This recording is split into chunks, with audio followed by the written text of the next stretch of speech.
Muito bem, estamos de volta aqui no segundo programa Dúvidas e Soluções. Dúvidas e Soluções, programa que acontece toda segunda-feira a partir das 10 horas da manhã. Você sintonizado na 9FM 102.7, a sintonia certa do seu rádio. Você ligando e participando no telefone 3462-2020, 3462-2020, o telefone da tua sintonia. Você ligando, fazendo perguntas aqui. Eu estou no estúdio com o Dr. Paulo e o Dr. Alessandro para esse segundo programa Dúvidas e Soluções aqui com vocês. E você que está na sintonia certa, você pode estar mandando o seu e-mail dúvidas e soluções @globo.com. Dúvidas e Soluções tudo junto, soluções sem cedilha e sem tio. Muito bem, eu aqui, você aí, nós juntos aí com mais um programa Dúvidas e Soluções.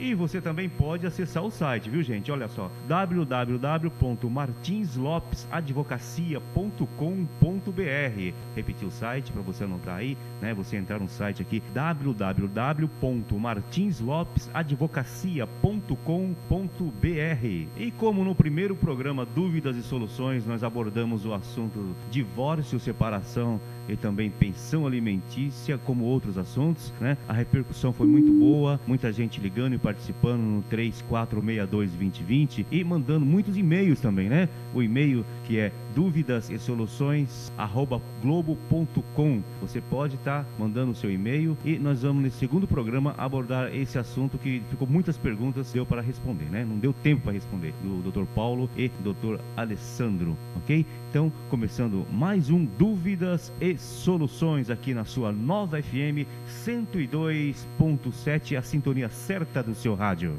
E nós estamos aqui no estúdio da Nova FM com o Dr. Alessandro e o Dr. Paulo, né? Eu vou passar para ele a palavra porque ele tem aqui muitas novidades para você, dúvidas e soluções, como diz o programa, e ele vai tirar as suas dúvidas e passar para você a solução do seu problema, tá bom? Você que está na sintonia certa, agora você vai ficar aqui com o Dr. Paulo. Dr. Paulo, bom dia. Bom dia, Luiz, bom dia aos nossos ouvintes.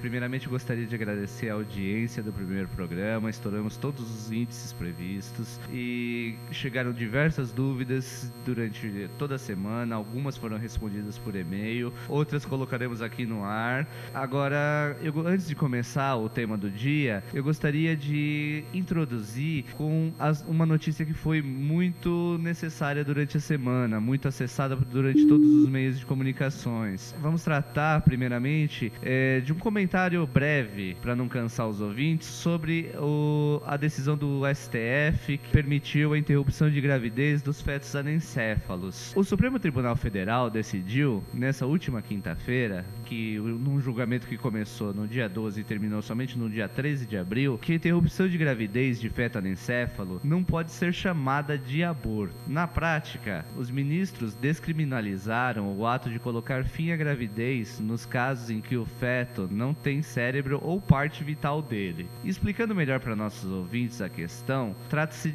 da anencefalia. É uma malformação fetal do cérebro. Nesses casos, o feto pode apresentar algumas partes do tronco cerebral funcionando, garantindo apenas algumas das suas funções vitais do organismo. Trata-se de uma patologia letal. Bebês com anencefalia possuem expectativa de vida muito curta, embora não se possa estabelecer com precisão o tempo de vida que terão fora do útero. Essa anomalia pode ser diagnosticada com certa precisão a partir de 12 semanas de gestação, através de um exame simples de ultrassonografia. Por isso a importância da realização de pré-natal pelas gestantes, a fim de evitar essas e outras complicações com o nascituro. Isso é um alerta até para os nossos ouvintes, as que podem recorrer a seus planos de saúde, façam seu pré-natal, e as que não podem, procurem a unidade de saúde da rede pública o quanto antes, que é um serviço que funciona em todas as cidades, em todo o estado de São Paulo. Voltando ao tema, o STF entendeu que não é razoável obrigar uma mulher a carregar em seu ventre um feto cuja possibilidade de vida na prática não existe. Também não é justo colocar no banco dos réus aquelas que decidem interromper a gestação nesses casos. A nosso ver, trata-se de uma questão de bom senso, que nem deveria ter sido alavancada ao nosso Tribunal Constitucional. O feto anencéfalo jamais se tornará uma pessoa. Não se trata de vida potencial, mas de morte certa. Portanto, a interrupção de gravidez nada mais representa representa do que um ato de amor com a gestante e toda a família. Se todo aborto é uma interrupção voluntária de gravidez, nem toda interrupção voluntária de gravidez é aborto. Vale ressaltar aqui, a questão não alcança o aborto propriamente dito. Esse é considerado crime no nosso Código Penal, penalizado através do artigo 124. Porém, deve ser aberta uma discussão com toda a sociedade sobre a sua possibilidade, visto que durante num lapso de um ano, milhares de mulheres morrem em decorrência de abortos ilegais no nosso país, realizados em locais sem o necessário aparato para tal fim. Se o aborto é uma realidade, temos que questionar o momento de realizá-lo e as hipóteses que é possível aceitá-la. Sobre o tema, se vocês quiserem e tiverem maiores curiosidades, nós vamos abranger num artigo próprio diretamente no nosso site www.martinslopesadvocacia.com.br.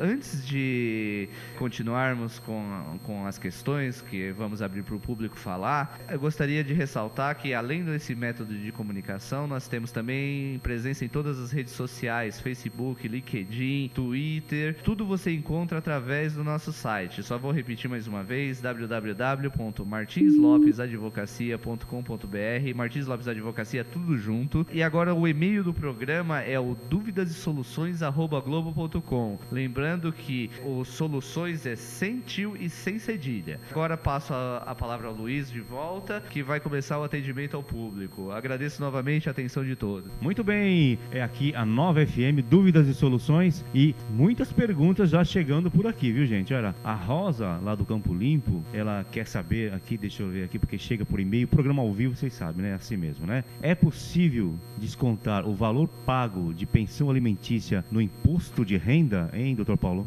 Bom dia, Rosa. O valor pago de pensão alimentícia no imposto de renda é possível sim o desconto. Só temos que tomar o seguinte cuidado. A pensão alimentícia em que é possível desconto, segundo normativos da Receita Federal, somente é possível no caso de pensão arbitrada judicialmente. Essa pensão pode ser de origem de uma ação de alimentos ou de alimentos gravídicos ou provisionais. Que são alimentos gravídicos e provisionais? Gravídicos são, como o próprio nome diz, são aqueles tidos durante a gestação, antes do nascimento do bebê. E os provisionais são aqueles tidos através de medidas cautelares. Muito bem explicado pelo Dr. Paulo, para Rosa lá do Campo Limpo. Muito bem, chegando aqui várias perguntas, hein, aqui no programa Dúvidas e Soluções, na sua Nova FM 102.7, você está muito bem sintonizado. Ligue e participe no telefone 3462-2020 ou mande um e-mail pra gente aqui, duvidasesoluções@globo.com. Uma pergunta chegando aqui do Humberto lá do Parque P. Trabalho como CLT, sou obrigado a pagar 30% da minha rescisão caso seja mandado embora, o Dr. Paulo? Olá, Humberto, obrigado pela audiência. Essa questão vai depender muito da sua sentença que foi prolatada no momento que vocês fizeram o acordo de alimentos. Caso tenha na sentença constando que além da pensão descontada diretamente sobre o rendimento líquido, vai também incidir sobre as verbas rescisórias, aí sim você é obrigado a pagar esse percentual. Pelo que eu estou vendo, você foi condenado a pagar os 30%. Agora, no caso, se não tivesse, for omissa essa questão na sentença, você não é obrigado. Você simplesmente vai receber a sua verba, que é de caráter indenizatório, e não é obrigado a pagar a pensão em cima disso. Então, doutor Paulo, pelo que eu entendi, a pergunta dele aí também foi a mesma coisa que o senhor entendeu. No caso da rescisão, quando ele fez a separação, né? Tem que ter lá um item dizendo sobre esse assunto. Se na sua rescisão trabalhista ele sendo mandado embora de uma empresa, ele vai ter que pagar os 30% ou não. E se não foi feito nada, ele é obrigado a pagar? No caso de ser omissa a sentença nesse sentido, ele não é obrigado a pagar. Não tem nada que o obrigue a pagar. Temos que lembrar que a rescisão de contrato gera verbas que são de caráter indenizatório. Nelas não incide imposto de renda nem qualquer tipo de descontos que não foram ajustados previamente. Não tem nenhum vínculo com, no caso, separação ali, no caso, para ele poder estar pagando. Muito bem explicado. Mais perguntas aqui, chegando. Deixa eu ver quem é que está ligando aqui agora, que fez uma pergunta. A mesária aqui vai passar para nós aqui. Muito bem, mais perguntas chegando. Essa aqui é interessante, né? É interessante. Paulo Vieira, do Embu das Artes, ele está perguntando o que aconteceu com um amigo dele, que eles estavam se casando, né? Não ele com o amigo dele estava casando com a mulher dele, viu? Não é os dois juntos, não. Estavam lá, estava casando, o amigo dele foi perguntado: você aceita a sua esposa? Você vai aceitar? E ele, por brincadeira, ele falou: não quero não. O juiz interrompeu o casamento, né? Interrompeu, falou: já que você não quer, então pegou e foi embora e largou os dois lá. Isso aí pode ser feito, doutor Alessandro? Bom dia, Luiz. Bom dia, caros ouvintes. Sim, Luiz, pode ser feito. O juiz de paz agiu corretamente. O casamento, por ser uma cerimônia solene, qualquer atitude, qualquer ato que venha a discordar dessa solenidade, o juiz de paz, ele interrompe o casamento e vocês poderão celebrar um novo casamento com uma nova data que terá que ser posteriormente marcada. Porque o cara foi um fanfarrão, né? O cara, não quero não. De brincadeira, no fim o juiz tomou as decisões que ele achava que ele devia ter tomado e ele teve que marcar outra data para fazer o casamento. Viu? Bem feito. Muito bem. Agora você aqui na sua Nova FM. Muitas perguntas chegando aqui, gente. Olha, muitas perguntas. E eu vou passar a próxima pergunta. Qual que é? É possível... Quem mandou essa pergunta? Lourdes, lá do Jardim Flórida. É possível a alteração do regime de bens durante o casamento? É possível, sim. A alteração do regime que você faz durante o casamento é feito de forma simples. Você vai até o cartório junto com o seu cônjuge e decide qual regime dali então para ser vigorado, ou seja, comunhão parcial de bens, união universal de bens, separação total de bens e assim por diante. Muito bem explicado. Você, Lourdes, está na sintonia aí no Jardim Flórida.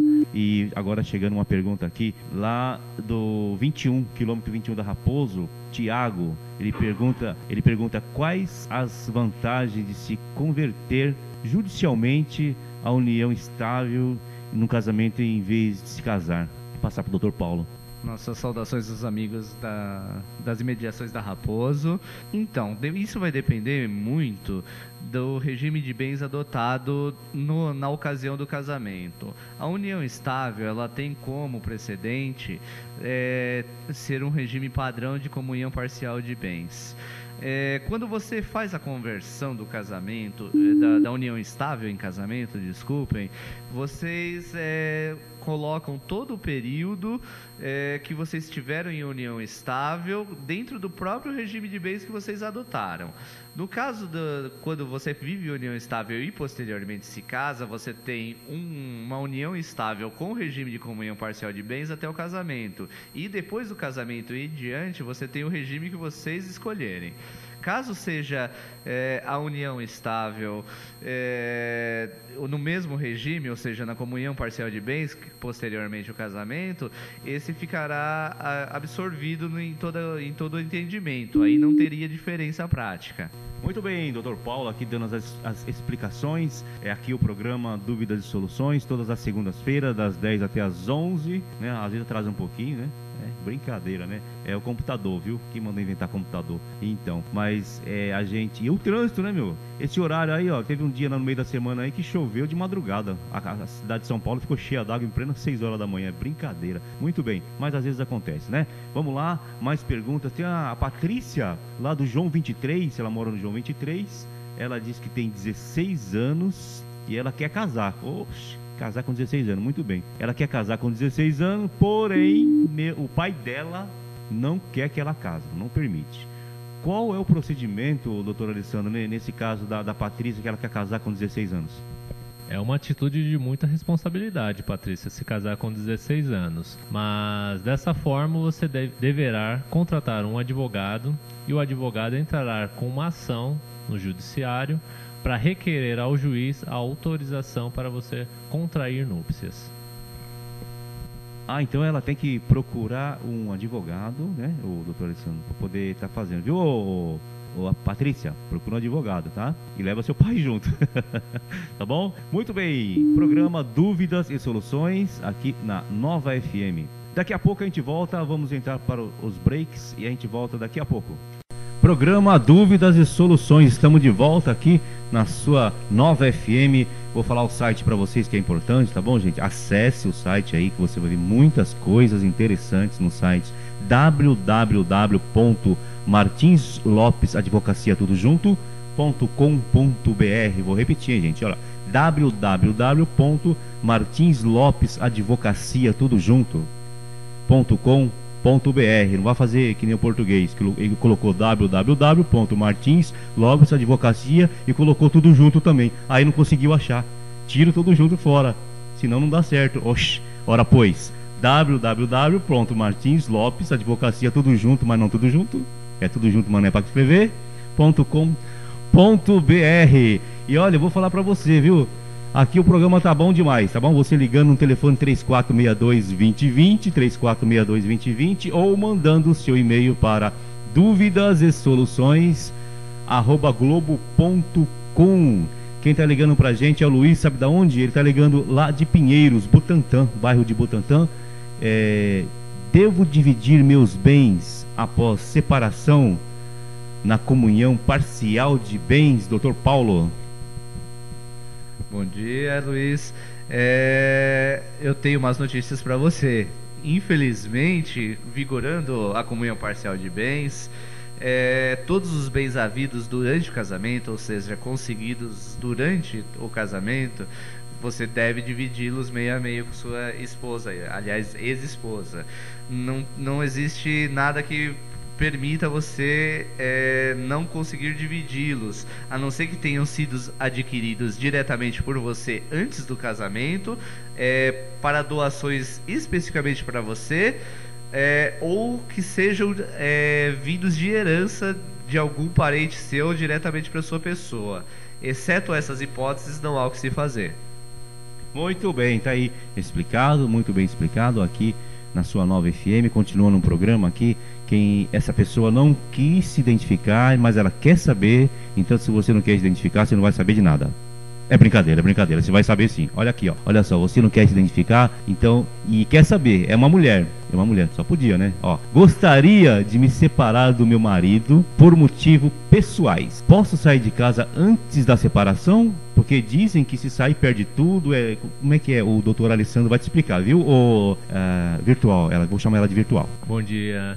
Virtual, como diz o Luiz, a possibilidade de você sair de casa sim, sem qualquer problema. Antigamente, com o Instituto Separação, que foi abordado muito bem no programa anterior, a saída de casa caracteriza o abandono de lar. Porém, depois da emenda 66, com o advento do Instituto de Divórcio, não há mais necessidade de você ter isso, o abandono de lar. Então você pode sim sair de casa e futuramente entrar com um pedido de divórcio.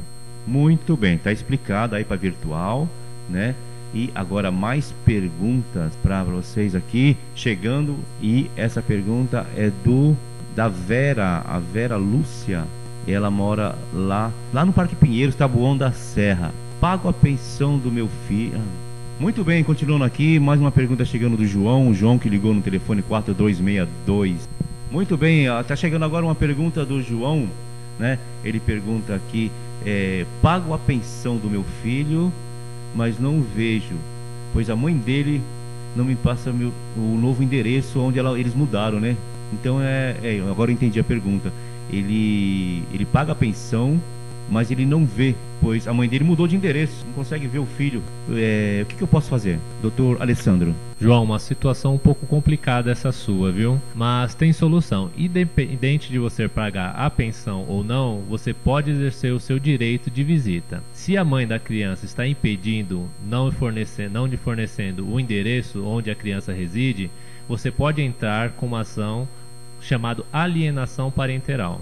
Ali sim você discutirá as formas e os prejuízos que está causando essa sua ausência com a criança. Entendeu, né? E mais perguntas chegando aqui, deixa eu ver aqui, tem aqui a pergunta da Ruth. Ela mora no Taboão da Serra, no bairro de Leme, lá no Leme. Estou grávida de 3 meses e tenho 17 anos. O pai do bebê tem obrigação de me ajudar financeiramente, ou ele não tem obrigação por eu ter só 17 anos? Independente da idade da grávida, ela está de 3 meses e o pai, caso saiba-se a origem dele, ele tem sim obrigação perante ela e perante o bebê. Nesse caso, nós estamos diante da figura dos alimentos gravídicos. Os alimentos gravídicos são uma solução idealizada recentemente, durante o final do governo Lula, em que passou-se a ter obrigação não só após o nascimento da criança, mas sim desde a sua concepção até esse nascimento, numa modalidade de alimentos própria, que visa ajudar a gestante durante a gestação, visto que existem diversos gastos decorrentes dessa gestação, desde intervenções médicas, o próprio parto, a formação da criança, desde a sua concepção. Então você tem que entrar judicialmente, é uma medida cautelar chamada alimentos gravídicos, e a partir dessa sentença são gerados alimentos que são chamados de provisionais, que ajudarão a gestante durante todo esse período difícil. E doutor Paulo, se no caso ele falar para ela assim, mas esse filho não é meu não, como é que ela vai fazer? Olha, isso é uma outra questão polêmica. Caso não se tenha a certeza da paternidade, mesmo assim a gestante entra com esses alimentos gravídicos e a pessoa é obrigada ao pagamento. Após o nascimento, é entrada com uma segunda ação de reconhecimento ou negatória de paternidade. E a partir daí que você passa a pagar os alimentos convencionais. Muito bem explicado. E o doutor Alessandro vai dar uma explicação também sobre esse assunto. Só colocando um ponto nessa discussão, o reconhecimento parte da mãe e a negatória de paternidade, a ação parte do pai. Muito bem, aí tá mais explicado ainda, viu? Aqui é o programa Dúvidas e Soluções. Você manda o seu e-mail para dúvidas e soluções, tudo junto, @.com, e entra no site também www.martinslopesadvocacia.com.br, um programa que tem um oferecimento da Clementino Imóveis, o patrocinador oficial do programa Dúvidas e Soluções. Muito bem, mais perguntas chegando. Mauro lá de Itapecerica da Serra, ele quer saber aqui, e mandou uma pergunta aqui, ó. Os filhos do primeiro casamento terão direito à herança caso o dono dos bens seja casado pela segunda vez? Pelo que deu para entender aqui, se os filhos têm direito à herança, sendo que o pai já casou segunda vez com outra pessoa. Acho que deve ser isso, né, doutor Paulo? Olá, Mauro, um grande abraço aos nossos amigos de Itapecerica da Serra que estão em grande audiência conosco. Então, olha, a questão dos filhos, independente do tipo de casamento, e se foi casado diversas vezes, eles não perdem a condição de filhos. E no caso em questão, nós estamos falando de direitos das sucessões. No caso da morte do pai, os filhos têm direito à herança. O que pode ocorrer é que a herança é dividida entre legítima e testamentária.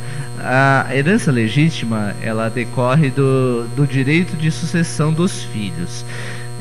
Durante essa sucessão, 50% dos bens deixados pelo falecido obrigatoriamente vão para a linha sucessória, ou seja, para a esposa, para os filhos e para os ascendentes, os pais e os avós. O que pode ocorrer é que a pessoa é livre, deixando isso em testamento, para deixar os bens para quem quiser, mas essa percentual só pode chegar à metade desses bens. Muito bem, mais perguntas chegando, várias perguntas chegando aqui. A Helena lá do Monte Alegre, Taboão da Serra, ela quer saber o seguinte, ó: meu pai já é falecido e não fizemos inventário.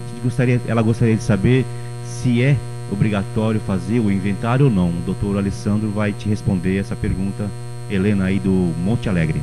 Helena, bom dia. É obrigatório sim fazer o inventário após o falecimento. Mesmo o falecido não deixando bens ou deixando bens, é obrigatório. Deixando, você faz o inventário normal, comum. Não deixando, você faz um inventário chamado negatório, negativa. Muito bem, está explicado aí. E muitas perguntas chegando aqui, né? Mais uma pergunta chegando aqui do Clóvis. O Clóvis, ele mora lá no Taboão da Serra e ele quer saber aqui, ó: eu tenho 18 anos e faço faculdade. Gostaria de saber se ainda tenho direito à pensão Bom dia, Clóvis. Então, como o seu caso é muito específico, como você tem 18 anos e estuda, faz faculdade, você tem direito à continuação da pensão. Essa continuidade, a jurisprudência tem entendido, ser até os 24 anos ou ainda um pouco após, até terminar a sua faculdade. Vale lembrar aqui que a pensão alimentícia decorre da necessidade de quem precisa dos alimentos e da possibilidade de quem os paga. Estando presentes os requisitos, continua normalmente essa pensão. Muito bem. Mais perguntas chegando. A Juliana lá do Parque Marabá, São Paulo, ela pergunta o seguinte: eu e meu namorado gostaríamos de formalizar a nossa união sem contudo casar. Como que a gente deve fazer nessa situação aí, doutor Paulo? Doutor Paulo vai responder essa pergunta. Bom dia, Juliana. Então, no caso, já que vocês não pretendem se casar, vocês continuarão em união estável. A união estável, como falado no programa anterior, é a união pública contínua e duradoura com o intuito de formação de família. Se vocês querem formalizar essa questão por algum motivo, vocês podem se dirigir ao cartório mais próximo da sua casa e formalizar uma escritura de união estável. Ela dará todos os poderes e obrigações decorrentes da união estável. Está muito bem explicado. Mais uma pergunta aqui que a pessoa não quis se identificar, né? Ela gostaria de abrir um processo de reconhecimento de paternidade, mas ela não possui o endereço da pessoa. O que ela deve fazer nesse caso aí, o Dr. Paulo? Nesse caso, você deve constituir um advogado e entrar com uma ação de reconhecimento da paternidade. Como você não possui endereço, você não vai informá-lo ao juízo. Numa primeira oportunidade, o juiz pedirá para você juntar esse endereço. Você não o possuindo ainda, o seu advogado entrará com um pedido para o juiz, procurado nos bases de dados da Receita Federal e nas demais bases de dados, como Banco Central, como notificação de bancos, para conseguir identificar esse endereço. Ainda não sendo possível identificar, como se trata de uma ação que decorre de estado de pessoa, essa ação será num primeiro momento suspensa até que se possua esse endereço e no final será extinta, visto que você não pode imputar a uma pessoa a paternidade sem a possibilidade dessa pessoa comprovar ou manter uma prova. Muito bem, tá aí a explicação do Dr. Paulo, né? Como é que é uma menina aqui? Vera Lúcia, ela mora no Parque Pinheiros, Taboão da Serra, e ela quer saber: eu me divorciei há alguns anos atrás, porém a minha advogada não registrou no cartório. Como que eu devo fazer se esse divórcio não foi registrado no cartório? Essa pergunta vai para o doutor Alessandro. Vera, bom dia. Em primeira mão, o advogado não é obrigado a levar essa sentença ao cartório para poder registrar. Não ocorrendo isso, cabe a você pegar a cópia de sentença, levar ao cartório onde vocês casaram para ser averbado esse divórcio. É um procedimento simples e rápido. Programa Dúvidas e Soluções. Estamos chegando ao final, estamos na última pergunta do programa. O Leandro, lá de São Bernardo, ele quer saber o seguinte: no caso de fazer um inventário, um dos irmãos não quer assinar o inventário. Como que se procede nesse caso, doutor Paulo? Nesse caso, Luiz, nós estamos diante Nesse caso, Leandro, nós estamos diante da figura do inventário judicial. Ele se dá quando não existe acordo entre os herdeiros ou haja interesse de menores incapazes, então não pode ser feito na via extrajudicial. Nesse caso, você deverá constituir um advogado e entrar com uma ação citando esse irmão que não quer assinar. O juiz vai analisar o conteúdo probatório desse irmão e sentenciará a seu favor ou a favor do seu irmão, e suprindo a vontade dele conforme for o caso. Muito bem, está explicado, doutor Paulo. Agradecer já, né, toda a audiência do programa Dúvidas e Soluções. E agradecer ao Dr. Paulo, Dr. Alessandro, presente aqui toda segunda-feira ao vivo com a gente. E vou repetir para você o e-mail para você estar mandando: dúvidas e soluções @globo.com. Você manda seu e-mail, vai ser muito bem respondido. E o site também, www.martinslopes.advocacia.com.br.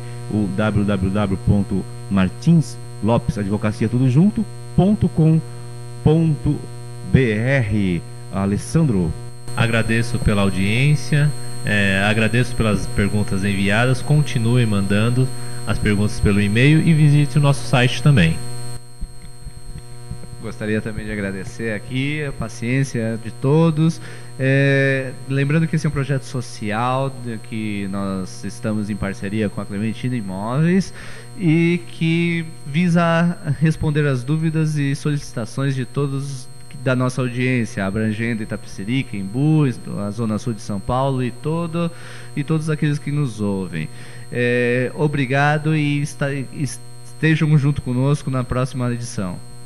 Muito bem, tá aí finalizando mais um Dúvidas e Soluções. E continue ligando aí pra gente, 3462-2020, 3462-2020, e mande o seu e-mail também para dúvidas e soluções, sem tio e sem acento, globo.com. Dúvidas e soluções @globo.com. É isso, né, doutor Alessandro, doutor Paulo? Agradeço vocês aí. E você aí do outro lado, né, nós pegando carona no seu carro, você aí no trânsito aí, né, nessas avenidas de São Paulo, e você passando o tempo com a gente. Valeu mesmo, até segunda-feira que vem, se Deus quiser e Ele há de querer. Até mais, até segunda. Valeu, galera!